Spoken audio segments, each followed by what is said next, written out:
पंचम स्थान में गुरुदेव। भावानुसार पंचम स्थान में अगर गुरुदेव हो तो भोग कुशल, सभा में तर्क के अनुसार भाषण करने वाला, उचित बोलने वाला, उत्तम धनों से परिपूर्ण, श्रेष्ठ महापुरुषों में पूजित और पुत्र और कन्या सुख में थोड़ी कमी, ऐसा कुछ भावानुसार है। क्योंकि भावानुसार का मतलब हो गया कि कालपुरुष की कुंडली अनुसार। तो इस बात को हमेशा ध्यान में रखना चाहिए जब भी आप किसी जन्मपत्री का अध्ययन कर रहे हो, प्रिडिक्शन करने की सोच रहे हो कि कैसा फल मिलता है, तो भावानुसार वाला चैप्टर हमेशा आपके दिमाग में फिक्स रहना चाहिए। लेकिन सिंह लगन में गुरुदेव खुद पंचमेश और अष्टमेश होते हैं। वृहद होरा पाराशर शास्त्र के अनुसार पंचमेश अगर पंचम में हो तो कई पुत्र होते हैं। ऐसा व्यक्ति थोड़ा दिमाग से छोटी छोटी बातों पे रुष्ट भी हो जाता है और खुश भी हो जाता है, लेकिन ऐसा इंसान बुद्धिमान होता है, धार्मिक होता है। अब जब अष्टमेश आपके पंचम में हो तो ज्ञान की मात्रा थोड़ी कम होती है, लेकिन ऐसा इंसान दीर्घायु होता है और धनी होता है। ये सब बातें पुस्तकों की है, क्योंकि 1 या 2 मिनट या 3 मिनट का जो भी चैप्टर होता है, वीडियो में कुछ नियम बनाए हुए हैं हमारे। फर्स्ट हम पुस्तकों की बातें करते हैं और उसमें भी उतनी ही कर सकते हैं जितनी हम आपको बोल सकते हैं, क्योंकि केवल पुस्तकों के ऊपर या पुस्तकों के अनुसार प्रिडिक्शन नहीं होता है। उसके बहुत से कारण हैं। पुस्तकों में भी अलग अलग चैप्टर है। आपको नवमांश के अनुसार जब बताने जाएंगे तो उसका अलग मेथड निकलेगा। फिर बाकी वरक कुंडलियाँ है, फिर राशि अनुसार अलग निकलता है, उसके बाद में नक्षत्र अनुसार तो बहुत ही अलग निकलता है। और नक्षत्रों के बारे में शायद हमारे पाठ भी, अब तक जितने पाठ दिए उसमें नक्षत्रों के पाठ ही ज़्यादा मिलेंगे आपको। नक्षत्रों की पूरी सीरीज है, आप उसमें अलग अलग प्लेलिस्ट हमारी बनाई हुई है। तो नक्षत्रों के अनुसार अगर आप सुनना चाहते हैं तो उसको जाके आप देख सकते हैं, जो भी पाठ आप सुनना चाहते हैं। चैनल का उद्देश्य केवल प्रिडिक्शन करना नहीं है, ये हम बार बार बोल रहे हैं आपको। हम न तो ज्योतिष बनाने वाली हमारी मेंटेलिटी है कि किसी को हम ज्योतिषी बनाए, और न हम ज्योतिषी का जीवन जीते हैं। हाँ, ये अलग बात है, बाय डिफॉल्ट हो सकता है। हमारे परिवार में मेरे दादाजी जो थे वो थोड़ी बहुत ज्योतिष वगैरह जानते थे, लेकिन वो वेदांगी थे और खासकर उनका रसायन शास्त्र या वेद वगैरह की जो दवाइयों वगैरह के अंदर महारत हासिल थी उनको। लेकिन उसके बाद में मेरे पिताजी या और भी पिताजी के बड़े भाई, वो सब ये चीज़ों में कभी इंटरेस्ट भी नहीं लेते थे और उन सब का ध्यान भी नहीं रखते थे। हमारे साथ कुछ अजीब घटनाएं हुई, कई बार हम क्लियर कर चुके। उसके बाद से ज्योतिष का अध्ययन, पठन पाठन, फिर विद्वानों से मिलना। उस समय के विद्वान भी, उनकी दिनचर्या जब देखते हैं तो आज बहुत कुछ अलग महसूस होता है। कोशिश करते हैं उसके अनुसार चलने की, लेकिन संभव नहीं है, क्योंकि इस भौतिक जगत का अपना एक नियम है कलिकाल का। तो उसमें अगर आप ये सोचे कि कर्म कांड में या जन्म के संस्कार स्वरूप जो वेदों में लिखा गया है उसके अनुसार आप चल सके, ये संभव ही नहीं है।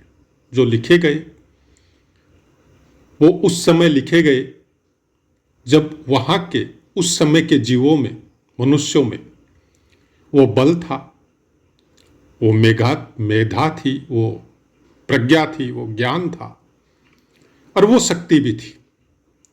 लेकिन वर्तमान का समय कलिकाल का है और उसमें ज्ञान से ज़्यादा कुतर्क हो गए। थोड़ी सी कोई पुस्तक पढ़ने के बाद में आदमी जब ज्ञान देना चालू करता है, कोई उससे ज़्यादा पढ़ा लिखा है, वो आके जब काट देता है तो सामने वाला गुस्सा हो जाता है। आजकल का ऐसा ही कुछ हिसाब किताब चल रहा है। ज्योतिष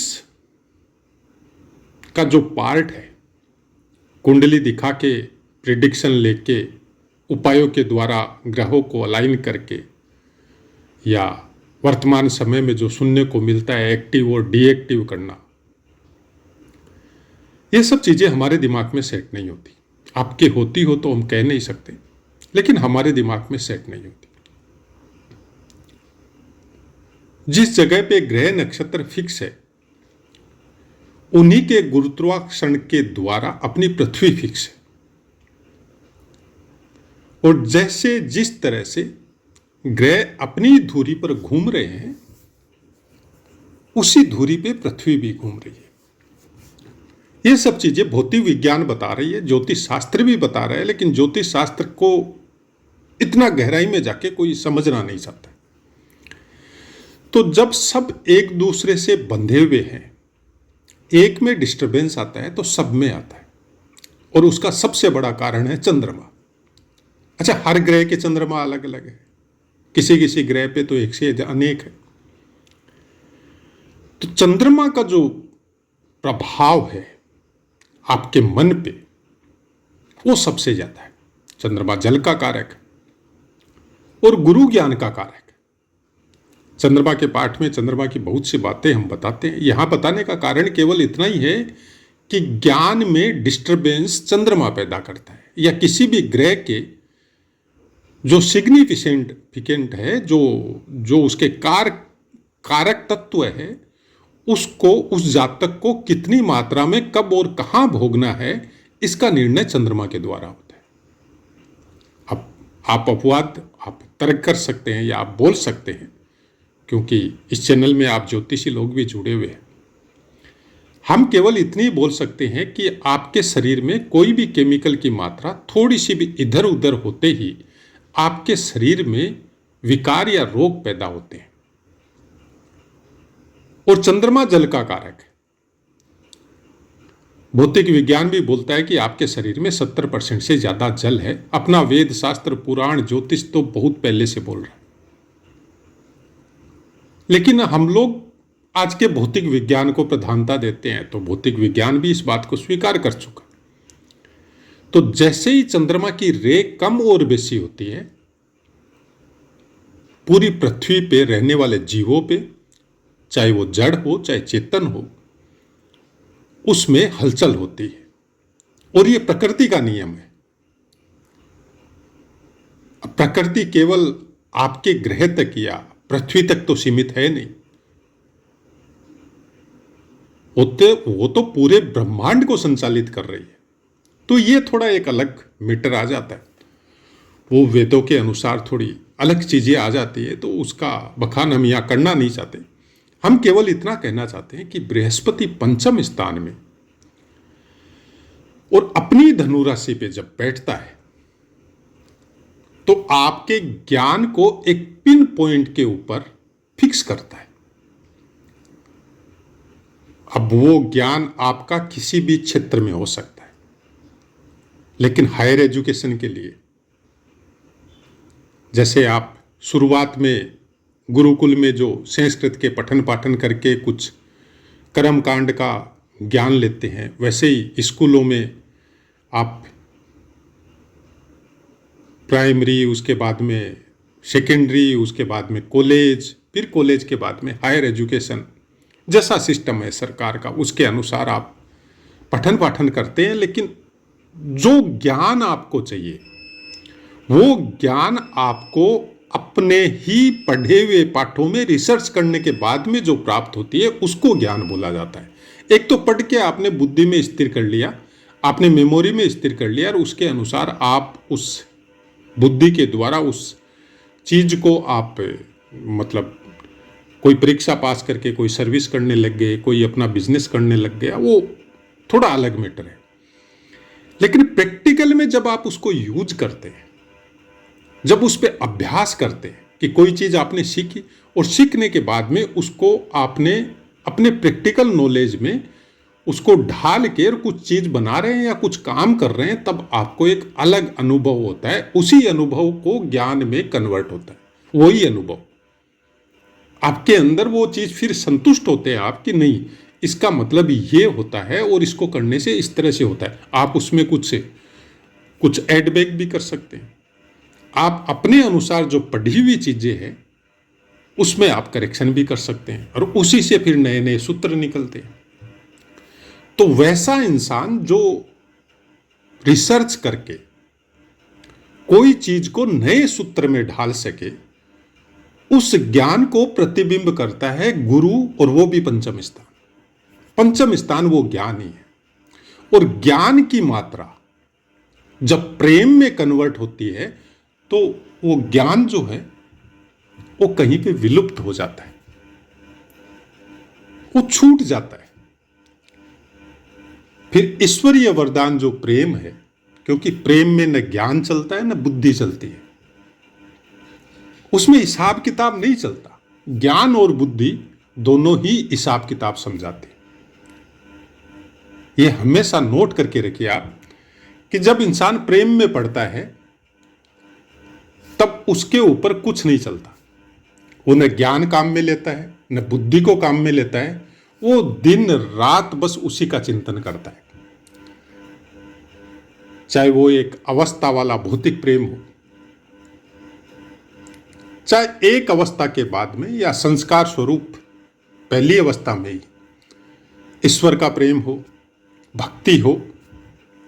अगर इसके विषय में आपको डीपली उसकी जानकारी लेनी है तो माता मीराबाई का चरित्र सुनिए या पढ़िए। माता कर्माबाई का भक्त चरित्र में आता है उसका बखान, तो उसको सुनिए। उद्धव को सुनिए और भगवान राम की जो सबसे बड़ी भक्त है सबरी, उसको सुनिए। ये पंचम स्थान का ज्ञान है। वो ज्ञान जब प्रेम में कन्वर्ट होता है तो भक्ति स्वरूप वो प्रेम कुछ इस तरह का हो जाता है कि आप अपने इष्ट में या जिससे आप प्रेम करते हैं उसमें और अपने में कोई भेद नहीं करते। फिर वो ईश्वर की वो पराकाष्ठा है कि द्वारकाधीश में माता वीरा अपने शरीर के साथ ही विलुप्त हो गई। फिर वो भेद नहीं रहता है, वो भेद से परे हो जाता है।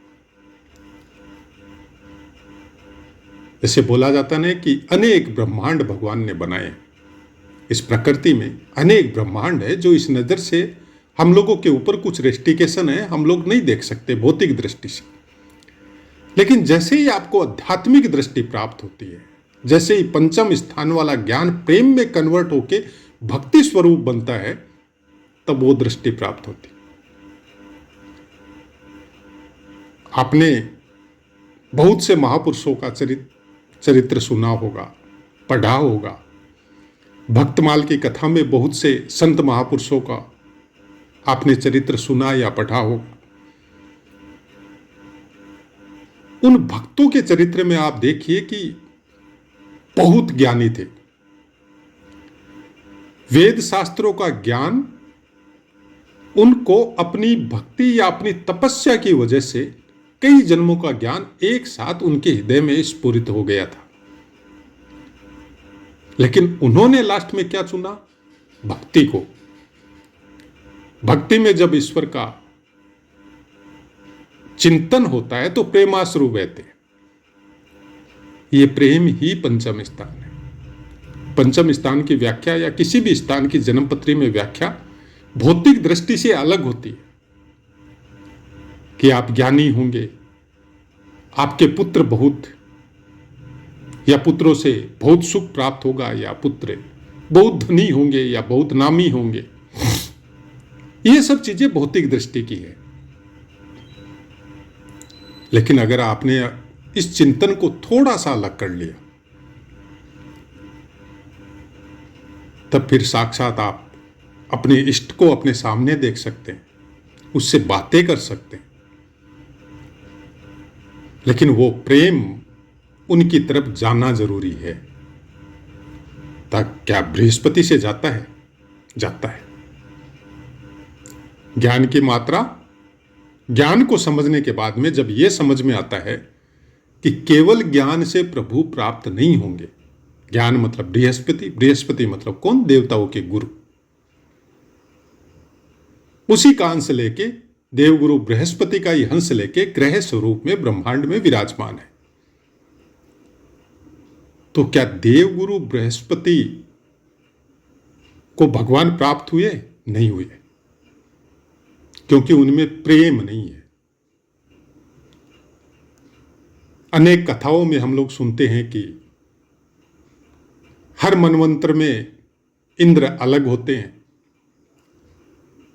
उनके बाकी देवता हैं वो सब अलग अलग होते हैं, उनकी आयु अलग होती है। इसका मतलब क्या हुआ? बार बार इंद्र का चेंज होना, बार बार उनके मंत्रिमंडल का चेंज होना, बार बार उन ग्रहों का चेंज होना, और दूसरे जो भी जीव है या जो भी पुण्यात्मा है जो उस स्थान तक अपने आप को ग्रो करती है, वो उस चार्ज को संभालते हैं। तो जब वो जीवात्माएं वहां पे उस चार्ज को संभाल रही है, तो हम लोग कैसे मान सकते हैं कि उनका मोक्ष हो गया? मोक्ष का मतलब इस जन्म बंधन से, जन्म या मरण के बंधन से छुटकारा। तो मोक्ष इतना आसान नहीं है केवल कहने भर से कि 12वें स्थान में बृहस्पति या केतु बैठा हुआ आपका मोक्ष हो जाएगा। कहने भर से नहीं होगा। वो बैठ के आपको इशारा दे रहे हैं, लेकिन कर्म तो आपको करना है। कर्मों की छूट केवल मनुष्य को प्राप्त है, प्रारब्ध नहीं हटेगा। आप बोल रहे हैं इस ग्रह की रेमेडी कर लो, इसके दोषों को आप नष्ट कर दोगे या इस प्रारब्ध से आपको छुटकारा मिल जाएगा, यह संभव ही नहीं है। क्योंकि जिस भी पिंड का इस पृथ्वी पे प्रारब्ध को भोगने के लिए जिसका जन्म होता है, उसका भाग्य पहले ही लिखा जा चुका है। चाहे आप हो, चाहे हम हो, चाहे कोई हो, वो जो चीजें फिक्स है वो उस जीव को भोगनी पड़ेगी। और वो समय अनुसार, हर ग्रह के अनुसार आपको वो चीजें मिलनी है। आप उसको रोक नहीं सकते।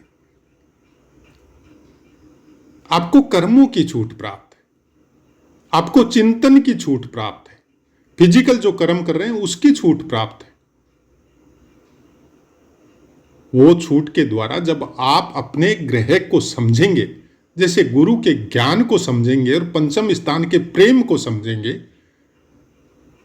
और उसको साथ में जोड़ेंगे और कुछ अलग दृष्टि से संसार को देखना चालू करेंगे, अलग वे में अपने आप को ट्रेवल करवाएंगे, तब वो प्रारब्ध तो आएंगे, वो नहीं छूटने वाले, लेकिन आपके नवीन प्रारब्ध बनने बंद हो जाएंगे।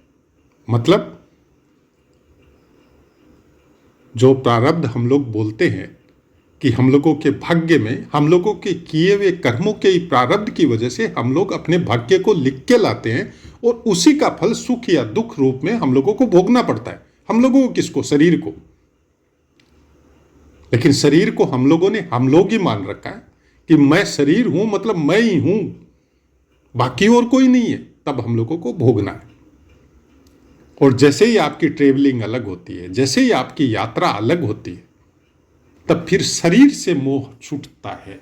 शरीर से संबंधित जो रिश्ते हैं, जो आपके कॉन्टेक्ट है, वो धीरे धीरे उनके प्रति आपका वैराग्य बढ़ते जाता है। पंचम स्थान आपकी इच्छाओं का दमन नहीं करता। पंचम स्थान आपकी इच्छा अनुरूप आपकी इच्छाओं की पूर्ति करता है। अब डिपेंड आपके ऊपर है कि आप कौन सी इच्छाएं प्राप्त कर रहे हैं। अगर भगवत इच्छा लेके आप प्रेमाश्रु बहा के भगवान के सामने बैठ जाएं और उसी का चिंतन करने लग जाए, तो उसके दर्शन की इच्छा अगर एकदम से ज्वलंत रूप में आपके अंदर प्रकट हो गई, तो भगवान को भी आना पड़ता है। यह पंचम स्थान का बृहस्पति का महत्व है, क्योंकि एकादश स्थान पे इनकी पूर्ण दृष्टि जाती है। गुरु की दृष्टि अमृतमय होती है।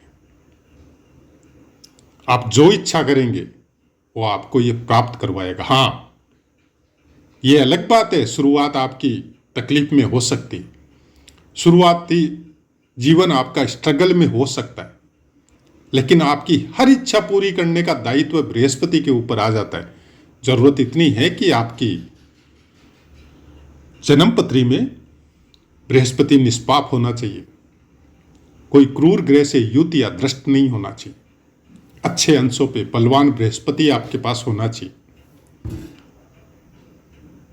नक्षत्रों का कुछ विशेष योगदान रहता है। धनु राशि में आपका मूल, पूर्वाषाढ़ा और उत्तराषाढ़ा 3 नक्षत्र है।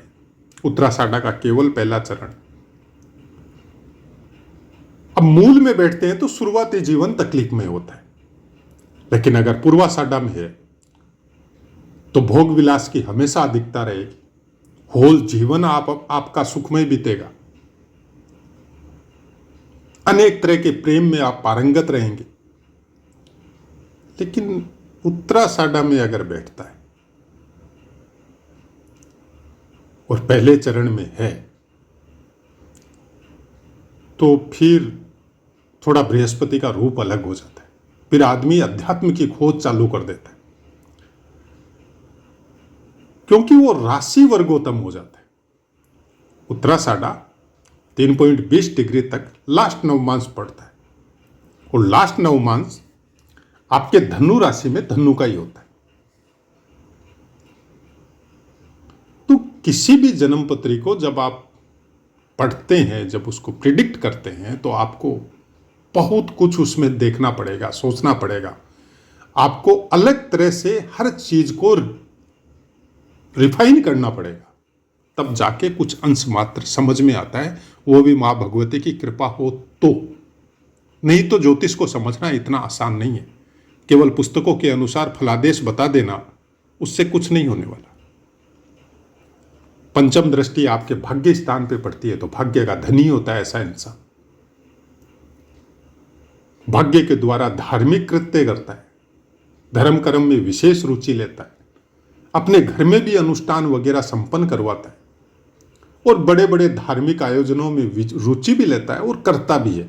ऐसे आदमी का फ्रेंड फॉलोइंग, जो धार्मिकता से जुड़े हुए इंसान हैं, उनके साथ कुछ प्रगाढ़ होता है और बड़े स्तर पे होता है। फिर लगन पे दृष्टि जाती, सिंह राशि में नवम दृष्टि। शारीरिक तौर पे कोई व्याधि या रोग हमेशा नहीं रहता है, बशर्ते कोई दूसरा ग्रह लगन को आपको व्यथित नहीं कर रहा या लग्नेश कमजोर ना हो, सूर्यदेव। तो ऐसी कुछ प्रेडिक्शन जब बृहस्पति की निकल के आती है और आप अलग अलग नक्षत्रों के अनुसार उसको रिफाइन करते करते जब कुछ चीजें समझ में आती है, तो एक चीज हमेशा ध्यान में रखिए कि बृहस्पति पंचम स्थान में अगर मूल नक्षत्र में है, केतु के नक्षत्र में है, तो आपको भोगों से दूरी बनाने की कोशिश। भोग नहीं देगा ऐसा नहीं है, भोग देगा, सब कुछ देगा, कुटुंब देगा, परिवार देगा, पुत्री या पुत्र देगा, सब कुछ देगा आपको। लेकिन आपके मन में एक कांटा चुभा हुआ सा रहेगा, आप खुश नहीं रहेंगे, और धीरे धीरे वो आपके अंदर वैराग्य की भावना जागृत करेगा। और हमारे अनुसार अगर हमको पूछे कि हमको ज्योतिष ने कैसे समझा या ज्योतिष ने हमको कैसे समझा, दोनों बातें। ज्योतिष एक ऐसा सब्जेक्ट है, वो कोई चुनता नहीं है, ज्योतिष खुद चुनता है इंसान को। किसी जन्म का कोई प्रारब्ध होता है उसके साथ, तब वो पुस्तकें उसके सामने आती है, तब वो पठन पाठन में रुचि लेता है, और कुछ चीजें उसकी एक्टिव होती है कई जन्मों की। वो जो ज्ञान उसके पास पहले से स्टोर है, वो रीस्टोर होता है। अगर केतु के नक्षत्र में गुरु है तो वो बार बार आपको प्रताड़ना देके आपको समझाने की कोशिश करेगा कि कुछ वैराग्य में आओ, इस माया जाल के अंधकार से थोड़ा ज्योति की तरफ चलो, थोड़ा रोशनी की तरफ चलो, इन सब में कुछ नहीं रखा, अनेक जन्मों से यही सब करते आ रहे। अब थोड़ा पीछा छुटाओ इससे, और हमारे अनुसार सबसे अच्छा योग होता है। बाकी आप लोग ज्योतिष को कैसे समझते हैं? किसी भी चीज के समझने के लिए अगर कोई चीज आपको समझ में नहीं आ रही है हमारे किसी भी वीडियो में, तो आप कमेंट जरूर करिए, क्योंकि जहां तक हो सकता है हम कमेंट का आंसर देते हैं। और जो आंसर नहीं दे सकते हैं, कोशिश करते हैं कि उसको किसी वीडियो में थोड़ा डिटेल में समझाने की कोशिश जरूर करते हैं। हाँ, ये अलग बात है कि हम प्रिडिक्ट नहीं करते, किसी की जन्मपत्री प्रिडिक्शन हम नहीं देते। इसके बहुत से कारण हैं, वो बहुत बार हमने क्लियर भी किए हैं, फिर भी बीच बीच में हम करते रहते। तो आशा है मित्रों पाठ समझ में आया होगा। अब अपनी वाणी को विराम देते हैं, आपसे आज्ञा लेते हैं। जय माता।